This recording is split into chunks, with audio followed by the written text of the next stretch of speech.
Welcome to it's TV. నేను మీ నాగరాజ్ బైసెట్ని. ఆమె రాజకీయాలకు కొత్త. నేరుగా ఆమెను చూస్తే తప్పితే ఆవిడ ఎవరో పెద్దగా గుర్తుపట్టలేని నాయకురాలు. అది నిన్నరా. అయితే ఇటీవల కాలంలో ఒక సంఘటనలో ఉరుములా ఉరిమారు, మెరుపులా మెరిశారు.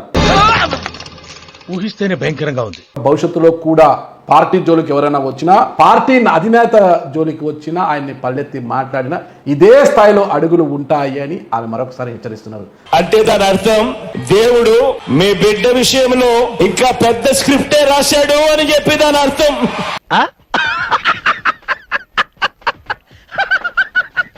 ఆవిడే గుంటూరు పశ్చిమ నియోజకవర్గ ఎమ్మెల్యే గల్లా మాధవి గారు ప్రస్తుతం మనతో ఉన్నారు. నమస్తే మేడం. నిన్ను చూస్తేనే చూస్తే అంబట్ రాంబాబు ఇంటి పెద్ద ఆడి చేసింది ఎవరు? గల్లా మాధవి దంపతులు. వామో, ఎందుకు సార్ పాతగాయని మళ్ళీ రేపుతారు? ఇలాగే మాట్లాడితే మళ్ళా వస్తాం.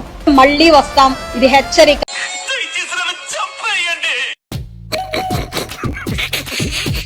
ఒకసారి పరామర్శలకు రావాలంటే జగన్మోహన్ రెడ్డి ఆస్తులు అమ్ముకోవాలి అన్నారు. ఈ పరామర్శ కోసం పాపం ఆయన దారి ఖర్చులకి ఆస్తులు అమ్ముకోవాల్సి వస్తుంది, గుర్తుపెట్టుకోండి. నేనా పాల్చి చెప్పాలా? ఓహో, వాళ్ళెవరు అంటమైంది, నేనా పాల్చి చెప్పటమైంది. ఇది భలే ఉంది అబ్బా. అంటే ఏ ఉద్దేశంతో అన్నారు ఇది? జగన్మోహన్ రెడ్డికి ఉన్న ఆస్తులే అమ్ముకోవాలంటే మీరు ఏ స్థాయిలో ఆలోచించారు దాడుల గురించి? అసలుకి మీరు మంచి పనులుగా భావించే మంచి పనులు పదే పదే చేస్తే, ఖండించాల్సిన పని మాకు పదే పదే పడితే వస్తాం.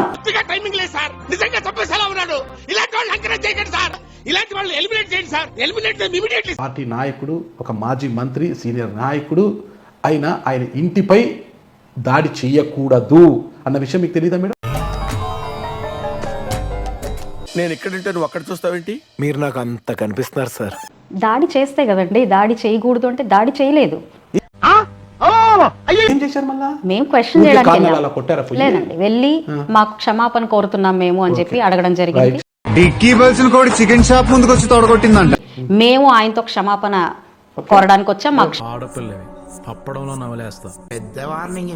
క్షమాపణ చెప్పించండి, మేము ఇక్కడి నుంచి వెళ్ళిపోతామని చెప్పడం జరిగింది. Okay, no use. వాడు విండండి. రైట్. ఆ తర్వాత చోటు చేసుకున్న పరిణామాలు, దానికి నాకు సంబంధం లేదు. నాకెరక సార్, అసలు నా లైఫ్ లో అలాంటి కొట్టుడే చూడలేదు. కొట్టుడు పాడించుడు. అసలు ఒక మాట చెప్పాలంటే, ఇన్ని మాటలు చెప్పి ఇంకొక మాట ఏంట్రా? అంటే నాటుగా చెప్పాలంటే కుక్కడు కొట్టాడు సార్. మిమ్మల్ని ఏమని ఎందుకు పెట్టారు? అక్కడ ప్రెమిసెస్ లో ఉన్నాను కాబట్టి పెట్టాము అని చెప్పి సదరు పోలీస్ అధికారులు చెప్పారు. మీ ఎక్స్ప్రెషన్ అలా లేదు. కడుపులో ఏదో కక్ష పెట్టుకొని తప్పనిసరిగా తింగర్న అవుతున్నట్టు ఉంది. హస్బెండ్ ని కేసులో పెట్టారు, మిమ్మల్ని ఏమని పెట్టారు? ఎమ్మెల్యే మీరు. అవును, ఫర్ కైండ్ ఇన్ఫర్మేషన్ మీకు ఇంతవరకు బెయిల్ కూడా లేదు. అవును. ఏమిటండి మీరు మాట్లాడేది? ఆవిడ కరెక్ట్ గానే చెప్పిందిరా. చాలా సేపు సస్పెన్స్ తర్వాత నాకు కూడా అర్థమైంది. బెయిల్ లేకోకుండా అసెంబ్లీకి వెళ్ళి అసెంబ్లీలో మాట్లాడుతున్నారు మీరు. అది పెద్ద క్రైమ్ మేడం, చట్టం ఒప్పుకోదు.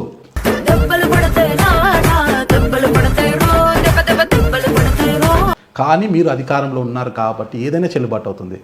వాస్తవమా? పవర్ లో ఉంటే అంతకు 100% కాదండి ఇది. మరి ఎలా? మీకు బెయిల్ లేదు. బెయిల్ రాని మీరు ఎలా బయట తిరుగుతున్నారు? అసెంబ్లీకి ఎలా వెళ్తున్నారు? అసెంబ్లీలో అధ్యక్ష అంటే ఎలా మాట్లాడుతున్నారు చెప్పండి. అధ్యక్ష, ఒక యుద్ధం ఒక రాజ్యాన్ని, ఒక విధ్వంసం ఒక దేశాన్ని కొన్ని దశాబ్దాల కాలం పాటు ప్రభావితం చేస్తుంది. తప్పు జరగాలి, తప్పు జరిగింది, మీరు నాకు మా ఇంటి మీదకి వచ్చారు, ఇవన్నీ ఇందులో పెట్టండి, అందులో పెట్టండి, ఇందులో పెట్టండి, నేను 100 చెప్తానండి. అది జరుగుతుందా లేదా, కరెక్టా కాదా నిర్ధారణ చేసుకొని పోలీస్ అధికారులు స్పందించాల్సిన అవసరం ఉంటుంది. చేస్తా ఉండదు వాళ్ళు, చేసింది వాళ్ళు, మన మీద ఏళ్ళెత్తి చూపిస్తా ఉండరు. నిజంగా ఇవన్నీ చూసినప్పుడే అదృష్టం వచ్చి సెకండ్ ఇచ్చే లోపల దరిద్రం వచ్చి మీకు లిప్ కిస్ పెట్టేసి వెళ్ళిపోయింది సార్.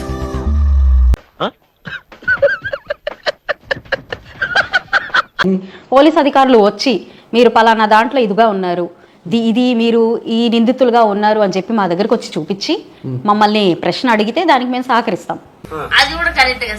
స్టేషన్ పిలిచలేదంటారా? పిలిచలేదు. స్టేషన్ బెయిల్ ఇవ్వలేదంటారా? మరి కేసులు ఎందుకు నమోదు చేశారు మీ మీద? ఏమని ఎందుకు పెట్టారు? ఇప్పుడు నా క్వశ్చన్ కూడా అదే, ఎందుకు చేశారు, దానికి ఏ కారణాల చేత చేశారు, ఏ ఆధారాలతో చేశారు? స్ట్రాంగ్ ఎవిడెన్స్ ఏదైనా ఉంటే చెప్పండి. ఎవిడెన్స్లు దాడి చేస్తే కదండి, దాడి చేయకూడదు అంటే దాడి చేయలేదు. ఆ కార్లు బద్దలు కొట్టడం ఏంది, ఇంట్లో ఫర్నిచర్ ధ్వంసం చేయడం ఏంది? మీరు నేను స్వయంగా బద్దలు కొట్టడం చూసారా? ఇంత చిన్న లాజిక్ ఎలా మిస్ అయ్యారు మీరు? మీకు ఓట్లేసిన పాపానికి మీకైనా కావచ్చు, వాళ్ళకైనా కావచ్చు, వైసీపీకైనా కావచ్చు, బిక్కుమంటూ వాళ్ళు ఇంట్లో ఉండాలి మేడం. పార్టీ మీద దాడి చేశారు చూసారా, ఎక్కడ వాళ్ళు లేకుండా అలా చేపించేదాన్ని నేను. చూడటం కాదండి, మీరు చెయ్యాలంతే. మీరు ట్రై చేస్తారన్నారంటే అది ఓకే అయిపోయిన